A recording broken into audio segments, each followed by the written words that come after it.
దొంగలు పడ్డ 6 నెలలు కుక్కలు మురిగినట్టు దివాళీ అయిపోయిన 4 రోజుల తర్వాత అయితే నేను ఈ గిఫ్ట్ హ్యాంపర్ ఓపెన్ చేస్తున్నాను. ఇది మా హస్బెండ్ వాళ్ళ ఆఫీస్లో ఇచ్చారు. ఈ ఫ్లవర్ అయితే నాకు చాలా బాగా నచ్చింది. మేబీ దీంతో హెయిర్ స్టైల్ వేయచ్చేమో. Stay tune to my future videos. దీని పిల్కని పట్టుకొని అటు తిప్పి ఇటు తిప్పి ఎలా ఓపెన్ చేయాలన్న బుర్ర బద్దలు కొట్టుకొని ఫైనల్గా అయితే ఓపెన్ చేశాను. Tom, this is from almond house. అక్క మీ ఆఫీస్లో ఏమి ఇవ్వలేదా అని అడుగుతారేమో. మా ఆఫీస్లో కూడా ఇచ్చారు. ఒక దీపం ఇచ్చి దాని పక్కన ఒక పెద్ద కొటేషన్ రాశారు, మీ లైఫ్ కూడా ఈ దీపంలాగా బ్రైట్గా వెలిగిపోతూ ఉండాలి అని. ఈ హ్యాంపర్ అయితే చాలా బాగుంది. ఎంప్లాయీస్ ఆరోగ్యం దృష్టిలో పెట్టుకొని ఇచ్చినట్టున్నారు. చక్కగా బాదం పప్పు, జీడిపప్పు, పిస్తా పప్పు అండ్ కునాఫా, కుకీస్, బిస్టిక్స్ అయితే నా ఫేవరెట్, చాలా బాగున్నాయి. ఈ స్నాక్స్ అన్నిటికన్నా నాకు బాగా నచ్చింది అయితే ఈ బాస్కెట్. మేబీ ఉల్లిపాయలు స్టోర్ చేయడానికి వాడచ్చేమో, చూసేద్దాం.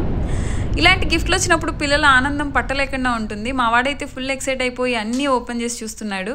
ఈ వీడియో కనుక మీకు నచ్చినట్లయితే please like, share and subscribe. Bye.